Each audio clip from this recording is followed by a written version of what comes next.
Hello everyone, welcome to my channel Beyond the Sewing Room. I'm Diane. So today I thought I'd share my latest make with you and also a few books that I've been reading this month.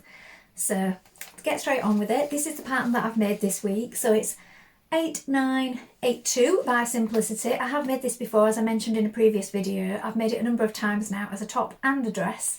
So it's the one that I'm wearing today. And again, I've gone for this view, which is view C here on the cover, and it's got these sort of statement sleeves with the big cuff. So I'm going to stand up so you can see it on. I wore it the other day and I had it tucked in, and today I've got it out so you can see the full effect of the length that I've done. So I did a double fold on the bottom of mine, so you may wish to alter the length, either make it a little bit longer or shorter. And of course, if you're doing the dress, you'll need to get more fabric because you'll be doing it much longer. Now, you can also make the skirt in this one. I haven't tried the skirt from this particular pattern, but as I say, I have done it as a dress and a top. So I'll stand up so you can get a better view of that. So this is the length that I've done mine to. So it just comes above the hip here. And as I said, you can tuck it in. I did have it tucked in the other day, and it just gives a different effect if you've got it tucked in, I feel. Because of the jeans that I'm wearing today, I've decided to leave it out. So this is what I like about it. So it's a fitted sleeve here, but here you've got this nice gathering going into a deep cuff. And of course it's got this high neck, which is great for this time of year. So currently we're in the winter here in the UK, and that's why I'm making more of these. So French terry, nice and warm, but I have got another top underneath as well, just for an extra layer. So if you do want to make this, it's great for sweater knits, French terry. I have made it in a sweatshirting fabric, but I did feel it was a little bit thick when you were gathering into the cuff right here on the sweatshirting fabric. So I do like that one, but it does feel a bit bulky if you're wearing it under something because of those gathers, so bear that in mind. You could also make it in a jersey, but it does need to be a stretch fabric. So as I said, I've made it 4 times now, and I'm sure I'll be making it again. So that's a great one to add to your collection if you've not got it already. And I really do like this colour because I do like a red, but as I said, this is more of an orangey sort of red, and it's just really cheerful for this time of year. So now, I thought I'd share a few books. So this month I've read quite a few books, and I tend to read about 1, sometimes 2 a week. I mean, I read one over the weekend, just this weekend, so it varies. If they're really good, I can get through them in a day. If I'm struggling with them, it can take me weeks because I just don't want to pick them up, and I sometimes get distracted then and start reading something else. So there's another one as well that has gone back to the library. It's more of a self-help kind of thing. I don't tend to read many of those now, but it was more sort of philosophy and psychiatry type themed. I did enjoy it. That one's gone back now though. These are the ones that I've read recently, and I did mention when I got this for Christmas how gorgeous it was and what a gorgeous book it is, and all the illustrations. My husband bought it and it was on my list. I was really pleased to get it. I am sorry to say, and I know loads of people love this, so this is sometimes a sore point when people love a book and then you say you don't like it. I didn't. I read it. It took me longer. I thought because I was going to savour it, that wasn't the reason. I kept picking it up. Oh, it's such a beautiful book. I mean, the book in itself is a thing of beauty. I mean, look at the cover. Beneath the dust jacket. It's beautiful. I do love books. But the thing is, I just felt she could have gone so much further with this subject. So I'll not give too much away if you're going to read it, but it's very much sort of along the lines of be careful what you wish for, because you might get it and it might not be what you thought it was going to be, sort of thing. I thought it was going to be along the lines of a modern day fairy tale, and in a way it is, because it's hard to say too much without giving away too many spoilers. But what I thought was going to happen is she was going to go down more of a moralistic route in that what she could do with her time, what Addie could do with her time, and how she would put things right in some way.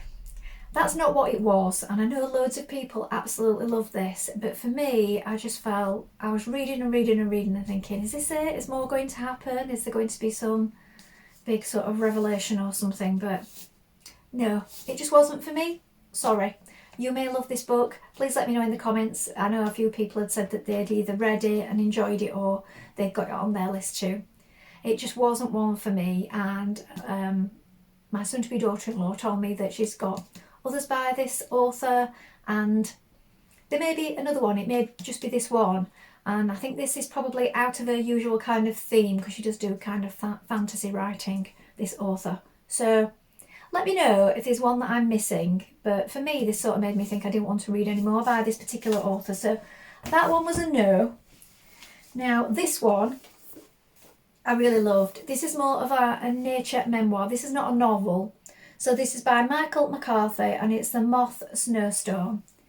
So the moth snowstorm is referring to years ago when you would go out at night and, as it described in the book, headlights, windscreens would just get covered in moths, and they'd have to stop or wipe them away because they would be so thick.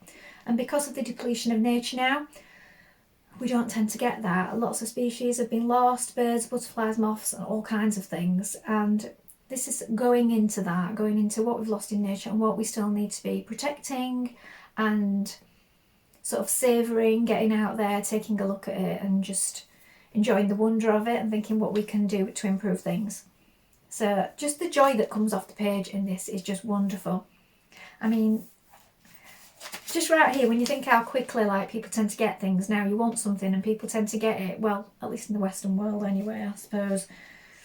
In wealthier countries, that's not the same everywhere, but people tend to want something, and within quite a short time, they've usually, within reason of course, if it's something like this. So a set of binoculars for this young man. When he was 13, he began saving for some binoculars. So he put away £2 because he asked for money for Christmas for binoculars, for the binocular fund, not for the binoculars in total. He was given £2. Put aside, it was complemented by another £2 for my 14th birthday in 61.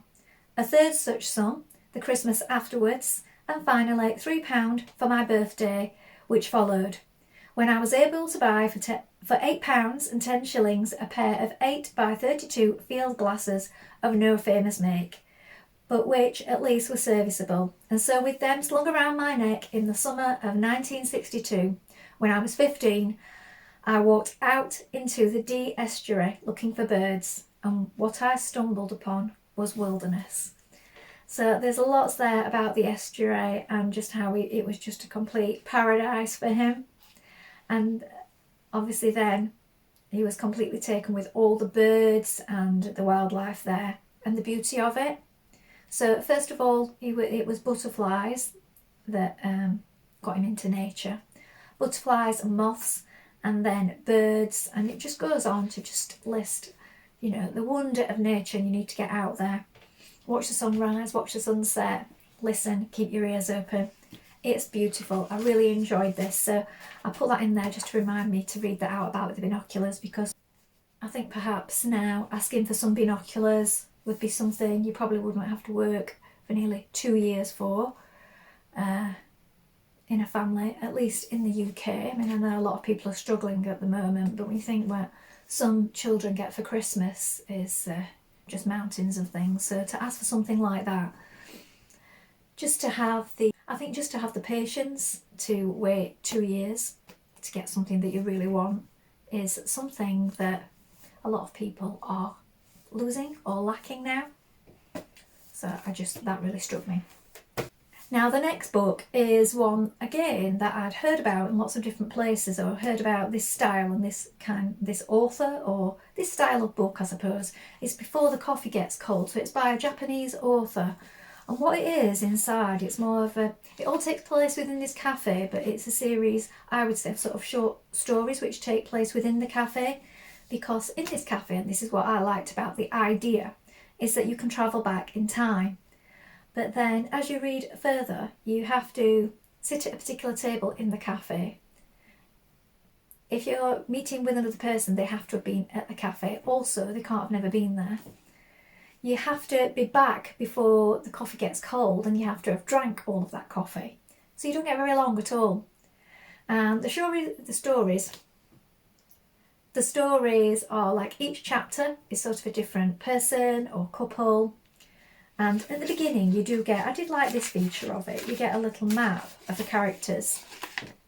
So these are the characters within the cafe who are coming in, customers and serving staff. And then it goes on from there. So I did like the concept of it, but again with this one I was just finding the story's really slow and the writing didn't really appeal to me, and I think that's probably because it's been translated, because I think certain things can get lost, can't they? And the way that we write can also get lost if it's translated into a different language, so that might be it. I know lots of people love this style of book and this style of writing, but again, this one was not for me. I found it slow and the subject matter didn't really grab me. So the idea did initially, but then once I began reading, I didn't feel there was anything much going on. And because the writing wasn't to my taste, that didn't even save it for me. So no, another fail with that one, unfortunately. So the last one I loved, and I think I knew I was onto a winner with this one because I really love her style of writing. So it's Christy Lefterry. I'm never sure if I'm saying that right. Now, I've read Songbirds and I've also read The Book of Fire last year, and I really enjoyed both of those. And she always deals with subjects that are happening in the world, and she does it in a really sensitive way, and she's got really beautiful writing. So The Beekeeper of Aleppo. So Noura is a beekeeper in his home country of Syria, and he travels with his wife. Afra is an artist.